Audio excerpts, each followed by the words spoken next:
Gracias. Buenas tardes. Señor presidente del Senado, señor presidente de la Suprema Corte de Justicia, señor rector, señora procuradora, señor gobernador, senador, director y coordinador de la UNAM respectivamente. Compañeras senadoras y senadores, me gustaría empezar la reflexión porque es justo lo que empezamos a iniciar el día de hoy. Una Constitución, como se ha dicho aquí, no solo es un grado o un sistema normativo, es una forma de entender la vida en comunidad de una sociedad en específico. Cuando el constituyente en 1916 empezó su trabajo y lo culmina en 1917, su reflexión y reto era transitar del sistema constitucional liberal del siglo XIX a un sistema social. También fue un tema menor que su evolución dio a varias constituciones a mediados del siglo XX. Lo importante era la discusión de la incorporación sobre derechos sociales versus los derechos individuales. ¿En qué parte y con qué jerarquía deberían incluirse? Si, como decían los conservadores, tenían que estar en leyes secundarias o federales, o los progresistas que insistían en la necesidad de incorporarse a la Constitución. Insisto, esto que vivió el constituyente del 17, que gravitó especialmente 3 artículos en el tercero constitucional sobre la visión de la educación y su desarrollo, quién la debería impartir y sobre qué principios. En el 27 constitucional sobre la propiedad y la riqueza de la nación, o el 123 constitucional sobre el tema de los trabajadores. Esta discusión, es evidente, ganó el progresista de que se incluyera en la Constitución. Cuando escuchamos, y es cierto, que en América Latina nuestras constituciones son mucho más modificadas que en Europa y que los sistemas a veces se tocan en relación al contenido, fondo, camino y destino de las cláusulas constitucionales, me permitirá hacer una pincelada de modificaciones constitucionales que se dieron en las décadas subsecuentes que eran necesarias para el desarrollo de nuestra sociedad. Por ejemplo, en los 20. En los 20 se dio la facultad reglamentaria del artículo 123 constitucional. Era una demanda que venía del movimiento revolucionario, pero sobre todo venía del texto constitucional de 1917. Se generó facultades al Congreso de la Unión para que éste tuviera la manera de poder establecer escuelas rurales, primarias, secundarias, escuelas superiores y profesionales en todo el país. Gravitó siempre en el constituyente y en específico en los 20 la necesidad de la educación.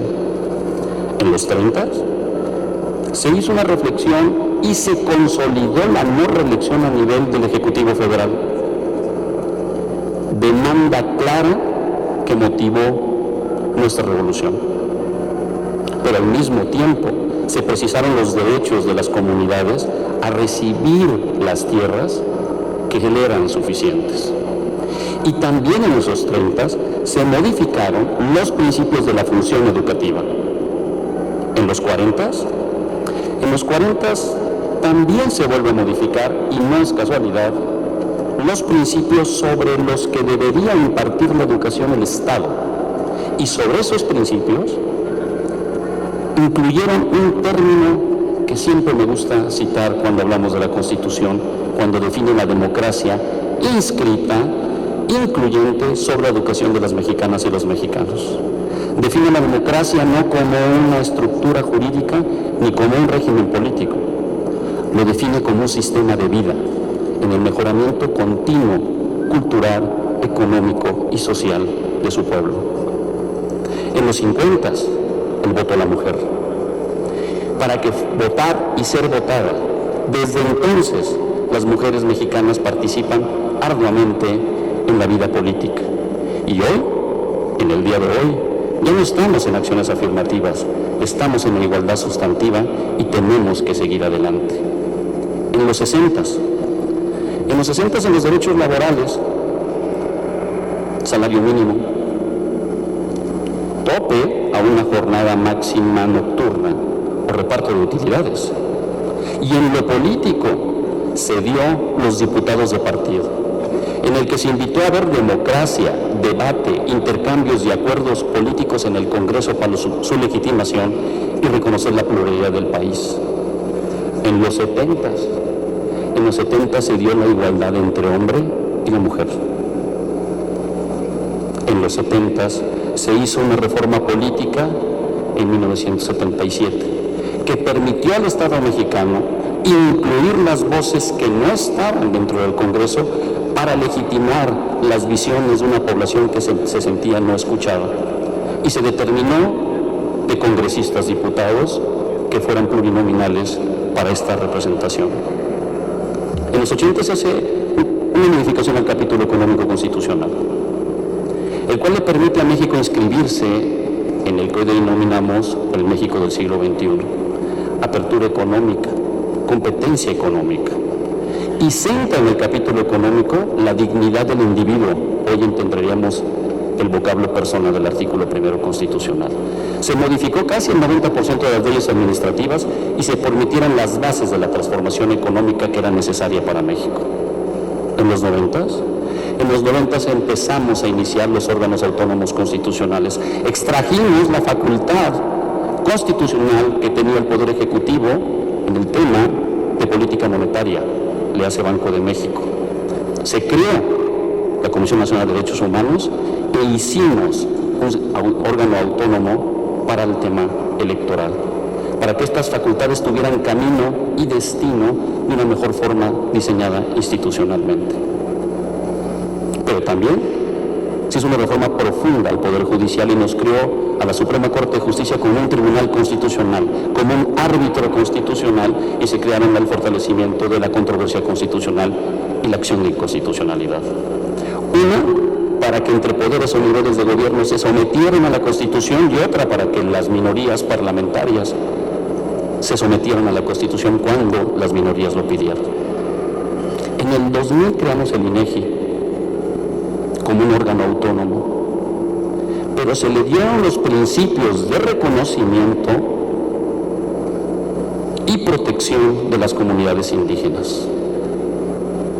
En la segunda década del siglo XXI se hace una reforma importantísima, citada mucho, que ha transformado el sistema jurídico mexicano y que ha entendido la mejor forma de generar una sociedad: la reforma de los derechos humanos.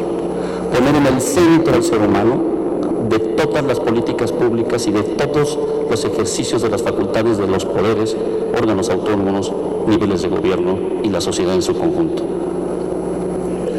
Este sistema, que después el poder renovador de la Constitución ha buscado darle cumplimiento a los derechos humanos a través de un sistema transversal constitucional, que se hicieron reformas en la legislatura anterior,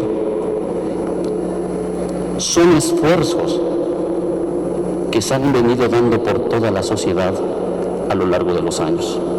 Sin duda, lo que nos tiene que llevar en esta reflexión de iniciar los trabajos a los 100 años de la Constitución es: ¿qué sistema constitucional tenemos? ¿Estamos o no escritos en la Constitución o en el sistema constitucionales del siglo XXI? Hay varias teorías. Unos que piensan que necesitamos una Constitución nueva, otros, por el contrario, que piensan que debe haber un reordenamiento de la Constitución ya explicada aquí. Otros que pensamos también que debemos de extraer los principios y valores de una Constitución y llevarlas a Ley de Desarrollo Constitucional sin trastocar lo ganado y la evolución y lo pactado por la sociedad. Otros solo hablan de los anacronismos, antinomias, contradicciones. Pero esas visiones son las que nos permiten, y que me ha dado el alto honor del Senado de la República, por la presidencia de la mesa y por la presidencia de la Junta de Coordinación Política, en encabezar un trabajo de una consulta democrática constitucional. Queremos utilizar el sistema de planeación constitucional y las mejores tecnologías para escuchar todas las voces sobre lo que significa el sistema constitucional mexicano. ¿Cuáles son sus necesidades? Sí tenemos las mejores mecánicas y entendimientos para un valor supremo, que cuando terminemos este trabajo sea un insumo a finales de diciembre de este año de la reflexión de su contenido, su principio, su valor, pero principalmente entender qué es ser mexicano. Muchas gracias.